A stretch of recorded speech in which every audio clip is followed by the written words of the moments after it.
The character of Dracula was introduced to the world through an 1897 novel penned by Irish author Bram Stoker. It established many of the modern conventions associated with vampires and has received countless film adaptations. Almost every medium has taken some influence from the novel's pop culture impact, and tabletop gaming is no exception. Vampires found their way into the original edition of Dungeons & Dragons, and the mechanics behind them were clearly inspired by Dracula. But the most blatant Bram Stoker inspiration can be seen in one of D&D's greatest adventures, featuring, perhaps, its most iconic villain ever. Welcome to Ravenloft.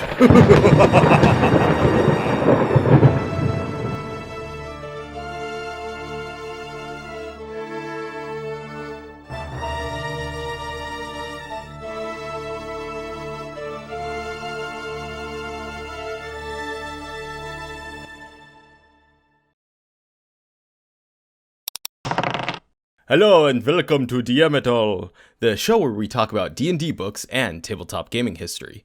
Today we'll be talking about Ravenloft, one of the most requested modules we've had for this show. Ravenloft arguably surpasses the Tomb of Horrors in terms of its legacy, because not only has it made an appearance in almost every edition of D&D, but it's even spawned its very own setting. This has allowed Ravenloft to spread to multiple novels, comics, video games, and even a board game. The only edition that lacked a Ravenloft adaptation was 4th, though there were plans to make Ravenloft its own separate game system at the time. The newest release of this adventure is 5th edition's Curse of Strahd, which expands the original level 5 to 7 module into an entire campaign. To keep things simple, we'll be primarily focusing on the original module without addressing any of the later changes made to the story. This is because we'll be covering Ravenloft II for our next video, and that module contradicts most of the contemporary Ravenloft lore, so it's best to ignore anything afterwards for now. Ravenloft was created by Tracy and Laura Hickman, the same husband and wife duo who cooked up the Dragonlance setting. Check out our Dragonlance video for a primer about the Hickmans and their unique entry into the tabletop market. Like Dragonlance, Ravenloft was hugely influential in transitioning Dungeons & Dragons from sandbox modules towards adventures focused on a more elaborate plotline. But while Dragonlance pushed D&D into more traditional high fantasy, Ravenloft opened up the possibilities for other genres within the D&D framework. Ravenloft was published in 1983, only 1 year after Tracy Hickman joined TSR. But he and his wife had been playtesting this adventure for several years as a Halloween tradition with their friends. Tracy Hickman conceived of the adventure after one of his D&D characters met a vampire through a random encounter. He felt the creature was out of place, and that vampires deserved to be more than just another monster in a dungeon. Tracy felt the vampire was worthy of its own adventure, and conceived of one that harkened back to the opening pages of Bram Stoker's masterpiece. The party would venture into a vampire's domain and explore the creature's gothic castle.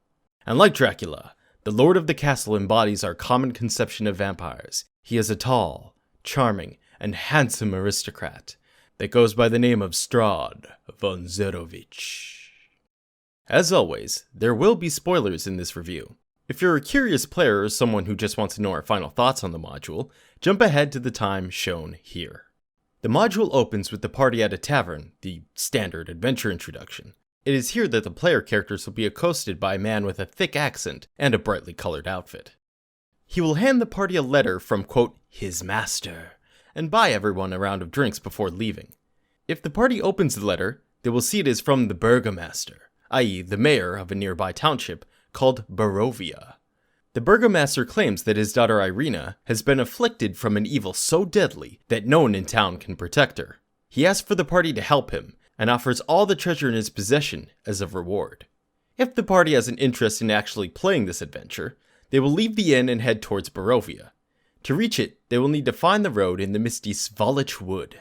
After some traveling on said road, the heroes will eventually come across a pair of iron gates.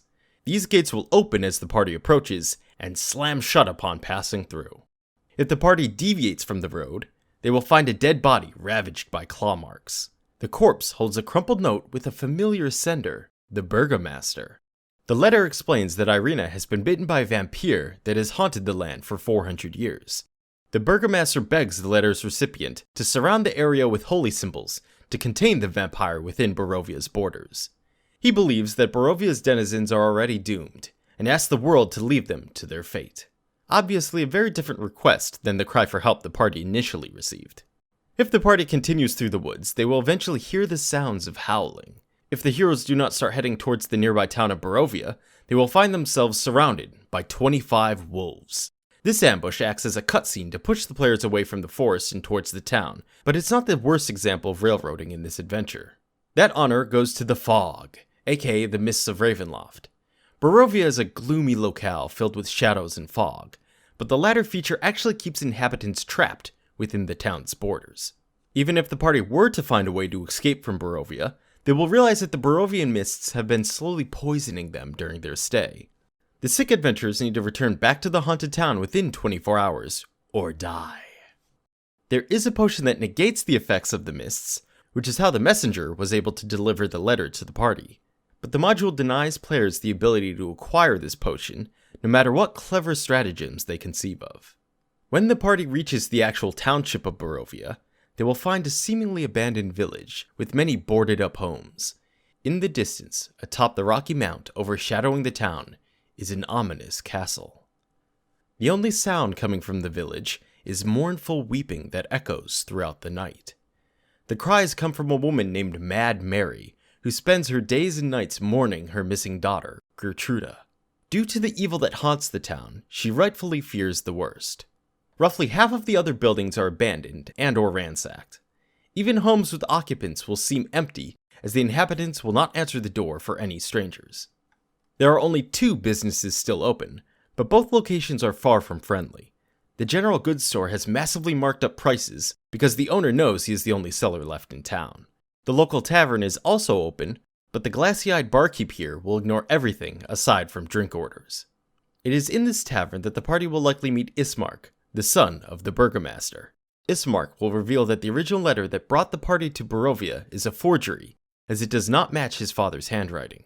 He will also explain that the arena mentioned in the letter is his adopted sister, and that she, for some reason unknown, is the main target of Count Strahd von Zarevich of the nearby castle Ravenloft.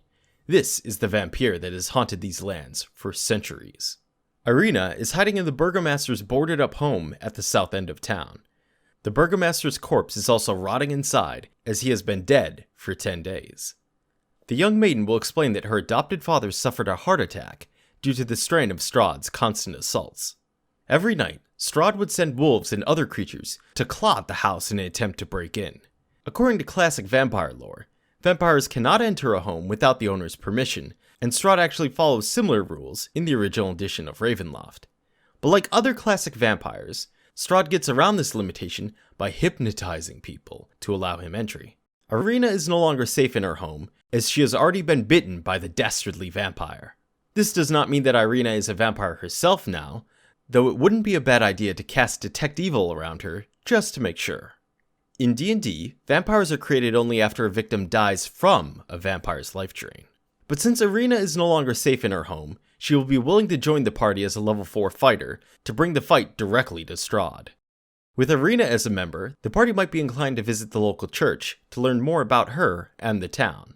Here, they will find the town's priest performing a desperate prayer day and night in an attempt to ward off the evil that surrounds Barovia. This priest will inform the adventurers how the burgomaster found Irina as a child near the Svalich woods. Irina herself states that she has no knowledge of her past life before this incident. If the party spends the night at the church, they'll be able to observe an odd sight around the witching hour. 100 ghosts rise from the nearby cemetery and slowly march towards Castle Ravenloft. The party will not be able to stop these spirits, nor interact with them in any way if they try. These are the souls of other adventurers who journeyed into Ravenloft and failed in their quest to destroy Strahd. Now they are doomed to repeat their failure every night forevermore, and the party will suffer the same fate should they lose to Strahd. No matter how long the party lingers in Barovia, they will eventually realize that there isn't much to do besides confront Strahd at his abode. Reaching Ravenloft will require a journey to the nearby mountain range, and the party will have to take the long way around through the zigzagging roads. During this journey, they may be inclined to stop at the nearby quote-unquote gypsy camp. The party will have noticed this group before, as they are heavily involved with the 2 remaining businesses in town. The colorful travelers are allied with the vampire, but they are only willing to help Strahd so long as it profits them. They are also the only ones allowed to move in and out of Ravenloft mists, an advantage they've used to enrich themselves. As the only group allowed to leave Barovia, the nomadic traders have a complete monopoly on the area by supplying the few Barovian businesses that remain. All of this unfortunately leads into old stereotypes of the Romani people being morally ambiguous travelers, entertainers, and thieves. So a suggestion to avoid uncomfortable role-playing moments is to simply refer to them by their name in modern Ravenloft, the Vistani. This only applies a name swap band-aid to the problem, but this video isn't really the place to start diving into the moral quandaries of racial stereotypes in fiction. Just be aware that this was definitely a product of its time. As awkward as the Vistani are, it's a bit unwise to cut them from this adventure, as they introduce one of Ravenloft's defining gimmicks, the fortunes of Ravenloft. When the party enters the Vistani camp, rumor has it that their arrival was foretold by the Vistani leader, Madame Eva. Madame Eva is a fortune teller that will offer to do a free tarot reading for the heroes. If the players do not accept this reading, the dungeon master will still have to do it on their own in private. Either way, the DM will act as Madame Eva and perform a pseudo-tarot card reading from a standard playing card deck. This is not just for the sake of atmosphere, as this tarot reading changes the module's progression. Each card pulled dictates the location of key features within the final dungeon, and provides clues to their whereabouts. These elements include two powerful holy items, Strahd's journal and Count Strahd von Zarevich himself. The Fortunes of Ravenloft essentially randomizes the module's best goodies and most fearsome foe, which adds some nice variety for repeated playthroughs.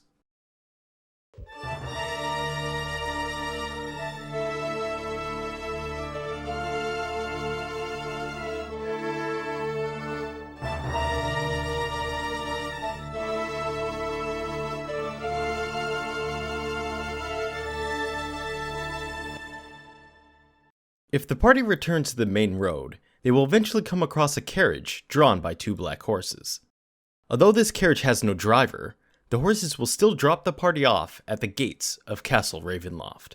Upon crossing through the castle gate, the drawbridge will magically rise behind the party. There will be no leaving Ravenloft until the terrible task of defeating Strahd is complete. Or until the party uses a Dispel Magic effect on the bridge. From this point onward, the module becomes more of a standard dungeon crawl, and it's a lot more old school than the Ravenloft reputation might suggest. For instance, the party could encounter the first deadly trap just by crossing the drawbridge, as there is a 5% chance of the wood breaking beneath each party member. If the weak timber does give way, the party member responsible must pass a dexterity check or fall 1,000 feet to their death. To add to the gothic horror feel, the dungeon is also appropriately filled with undead creatures. Ravenloft has a decent variety of unliving foes, even in its random encounters.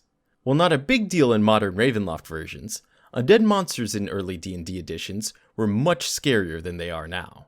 Undead in fiction usually feast on the life essence of living beings, but old school D&D had undead creatures literally drain experience points and character levels from their victims. This effect also didn't grant a saving throw either. If the undead creature landed a hit, the victim would immediately lose a level. Negative levels weren't just annoying debuffs back then either, as the only way to remove them was with a high-level cleric. The cleric would need to prepare a level 7 restoration spell for each negative level that they tried to remove. The cleric would also suffer harsh consequences for attempting the ritual, depending on the edition being used. In AD&D, this meant the cleric lost 2 years of their life every time they cast a single restoration spell. If that wasn't bad enough, vampires can drain 2 whole levels with a single hit. So even if the party winds up beating Strahd, it may end up a Pyrrhic victory in the end. Along with being tough as nails, Ravenloft is a unique dungeon, thanks to the gothic trappings, as well as its 3D dungeon map design. The Dragonlance series had similar maps, but Ravenloft has an even more elaborate example of them. Strahd's castle is a realistic locale, with the fancier rooms in the main portion of the castle, while the servants' quarters, prison area, and catacombs rest below the ground level. The verisimilitude of the layout consequently means the castle has no set path through it, especially since the main goals are randomized via the Fortunes of Ravenloft. But we'll try to talk about the most likely path newbie adventurers might take. For example, they might foolishly be tempted to follow the organ music that plays as soon as they enter the castle. They will then be lured into a dining hall, where they will gaze upon Count Strahd von Zarevich himself playing on a massive organ. At least for a moment, before a fierce wind blows through the hall and extinguishes all the candles, the Count disappearing into laughter which reverberates through the castle. the party can discover that the image of Strahd was merely an illusion created by the surrounding mirrors. From here, the adventurers can visit the ruined remains of the former Ravenloft chapel, or proceed to a different floor. On the second level, the party will enter the Court of the Count. This is where the former kings of Ravenloft sat upon their thrones and held audiences. The party will encounter some of Strahd's servants, including not only a vampire maid, but also a human accountant. This accountant is chained to a desk, and will be willing to direct the party towards some of Strahd's treasure if he is properly persuaded. On the third floor are the Rooms of Weeping. Here the party will find an abandoned dining room filled with dust and cobwebs. In the center of the table rests what appears to be a rotting wedding cake, with a miniature bride figurine resting atop it. The party will have to sift through the dust on the floor to find the husband's figurine, as it had been discarded long ago. To add to this strange display, the nearby study room contains what looks like a painting of Irina, the burgomaster's daughter. Even though the painting is clearly ancient, the woman being portrayed nevertheless bears an uncanny resemblance to the party escortee. On a more humorous note, the party can navigate this mysterious floor to find Gertruda in a nearby bedchamber. This is the missing daughter of Mad Mary, and she is a character that the Dungeon Master is going to have some fun with. You see, Gertruda is completely oblivious to the danger she is in, and has a simplistic fairy tale outlook on life. If she joins up with the party, she will act naive to the point of endangering those around her. And few things are as fun as an NPC the party wishes they could murder. If the party wants to keep ascending, they will eventually have to enter one of Ravenloft's massive towers. These are located near the center of Ravenloft's structure, and the party will likely be visiting their massive spiral staircases multiple times during this adventure. One tower features a fight with 7 witches waiting at its highest level. These witches will be standing over their cauldron in the classic Halloween pose. The party can acquire their spellbook upon defeating them, which is useful for the party's magic user, but only if the party's magic user is also evil, as only evil creatures can touch this spellbook without taking severe damage. The other notable tower in Ravenloft is actually a living entity. In fact, the tower will try to violently shake off any party members trying to climb its steps. The party can avoid falling to their deaths by slowly crawling their way to the top of the tower, but they will still be assaulted by decorative halberds flying from the walls. If the players reach the highest point, they will be able to destroy the massive pumping heart that powers this inanimate, though technically animate, entity. The adventure might be done by this point if the fortunes of Ravenloft placed Strahd in the upper floors of the castle and the party had their final boss fight early. But if Strahd and the other treasures are not in the areas we've mentioned, the heroes will have to head down to the basement levels. The first basement floor features the living quarters for both the servants as well as the guards. Most of the former underlings of this castle are now zombies or skeletons, but there is one exception. The crazed yet mostly harmless Cyrus Bellevue is this adventure's version of Renfield from the original Dracula story. Cyrus won't attack the party outright, but he is still an untrustworthy servant of his vampire lord. Renfield was notorious for feasting on spiders and bugs, but Cyrus has a much stranger diet. The party will experience this firsthand if they visit the nearby kitchen area and check the massive cooking pot located there. The heroes will notice that there are 3 zombies being cooked alive, though technically unalive, right? The zombies will attack the party unless Cyrus is there, in which case he'll beat them back into the pot and continue cooking his grotesque meal. As the party leaves the kitchen area, they might fall victim to Ravenloft's most elaborate trap. A complex elevator system runs through almost the entire building, and the party can stumble upon the shaft on one of the other floors, using this contraption to their advantage. But if any party members activate the pressure panel located on the basement floor, the elevator will serve as a trap instead. Stone walls will instantly descend and separate the party, the elevator taking the trapped members to a different floor. Here they will be hit with sleeping gas, with only one chance to resist this effect. No matter what, it'll take some effort for the rest of the group to find them, and being separated from the party incurs a huge penalty within Ravenloft, for reasons we'll get into later. At the bottom floor of Ravenloft, the party will reach the prison and the catacombs. They must continue to be vigilant, however, as in the flooded hallways outside the prison rooms, there are hidden teleportation traps within the floor tiles. If a party member steps on these tiles, there is a 5% chance they will be teleported into a cell somewhere within the prison area. The good news is that the prison cells are adjacent to this hallway, so it won't take too much effort to find the characters that have been teleported away. The problem is that the party might not realize what has happened, as it will look like their friend has fallen into some kind of sinkhole in this water-filled hallway. If the party inspects the prison area, they will find a prisoner trapped in one of the decrepit cells. Freeing and befriending this poor prisoner is a huge mistake, as he is a servant of Strahd that has recently fell out of favor, and will betray the party in order to redeem himself. If that's not bad enough, he's also a werewolf. The last notable location in this prison area is the torture room. Not because there's an interesting encounter here, since all the party will meet are a bunch of zombies, but because apparently Castle Ravenloft has an observation balcony, so the royalty can bask in the screams and watch as the prisoners suffer from a front row seat. More dark secrets of the castle's history can be learned in the catacombs nearby. This area is immense, and the module even acknowledges that a lot can occur here. There are over 40 tombs in this area, which may take a few sessions if the party is trying to examine every square inch of this dungeon. Most of these tombs are marked with just a name and title, adding some flavor to the environment. But there are some bits of lore to be found here as well. The 6th crypt, for example, had its writing scratched off and is no longer legible. The denizen of this crypt was actually murdered by the jealous and jilted occupant of the 7th crypt. This occupant sought to poison the 6th crypt's lover, but accidentally killed her instead. He got away with this crime, but the guilt drove him mad. The 7th crypt's ghost haunts his burial area as a specter, a high-level undead that can drain levels, which is probably why the party should avoid delving too much into the Zarevich family history, as there are several powerful undead beings in this area. The only tombs with any gameplay significance are the massive rooms on the north, south, and east end of the catacombs.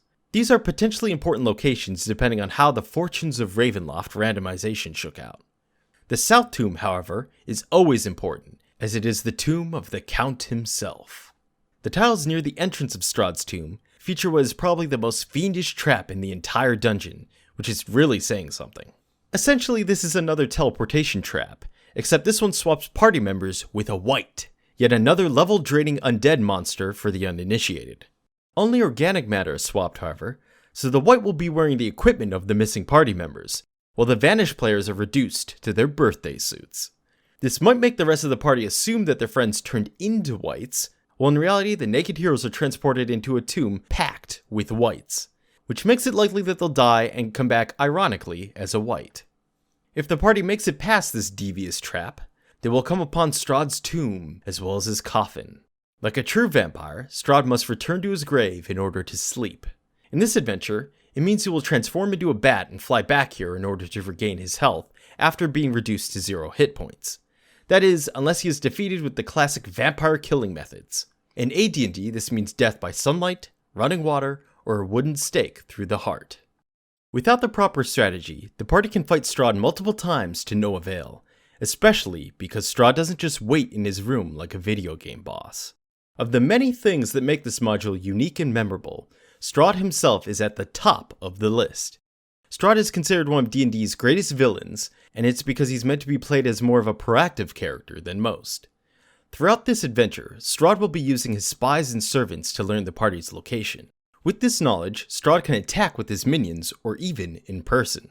He's also fond of isolating characters and picking them off while they're alone, which makes all the non-lethal teleporting traps in this adventure more dangerous than they first appear. Clever DMs can take advantage of Strahd's ability to hypnotize characters after they are isolated. The player characters will view Strahd as a best friend, and the Count can use this to doom the party at a later point. The only good news is that Strahd isn't keen on fighting to the death, and will usually flee in 5 rounds or when he is clearly outmatched. His playstyle is ultimately left up to the DM though, and this can lead to some huge variations between different Ravenloft playthroughs, especially since the fortunes of Ravenloft randomizes not just certain items, but also Strahd's master plan. There are only 4 possible options for this final goal, but they can potentially blindside players that ran this before.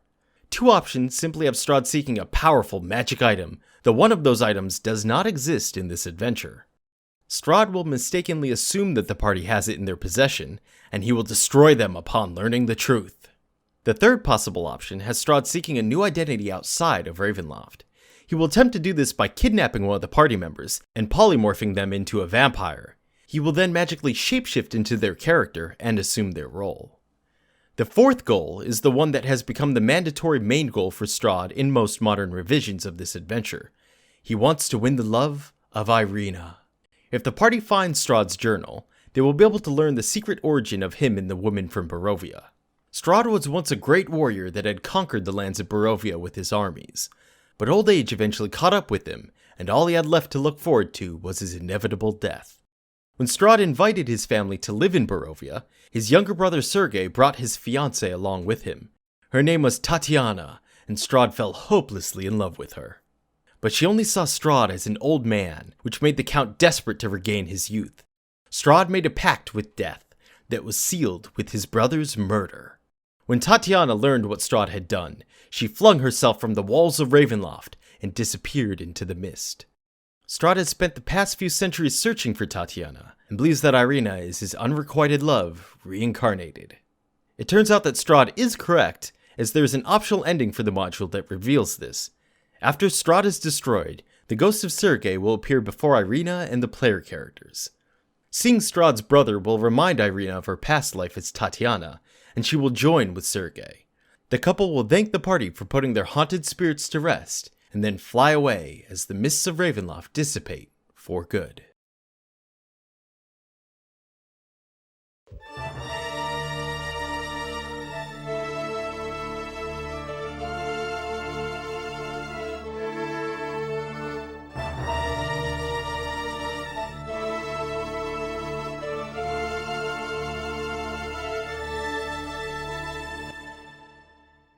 Ignoring all of the lore that came after it, Ravenloft is fundamentally about venturing into a vampire's lair to slay him. The goal was to give this classic monster the menace and presence it deserved, and this module accomplishes that task in spades. It doesn't stray too far from the sandbox format of old D&D adventures, and can easily fit in any campaign in need of a proper vampire villain. There is one piece of mandatory railroading, but if you remove that, this module becomes yet another village with a dungeon nearby. The prose is more flowery than most adventures from the time, but it perfectly suits the dark atmosphere this module is trying to evoke. And one of the best things about it is its replayability, as it likely won't be played the same way twice, ever. Ravenloft not only echoes the format of old school adventures, but also the difficulty as well. There are many nasty traps and setups awaiting the player characters, which can vary depending on how merciless the DM wants their campaign to be. Thankfully, the module's narrative and central villain are enticing enough that players of all stripes can enjoy it, which is a big reason for Ravenloft's widespread reputation. The way it perfectly balances classic D&D design with gothic literary horror makes it a must-play for fans of either category. Unfortunately, when it came to follow-up Ravenloft adventures, TSR had a hard time replicating this balance. And nowhere is this more true than Ravenloft's direct sequel, Ravenloft II: The House on Griffin Hill.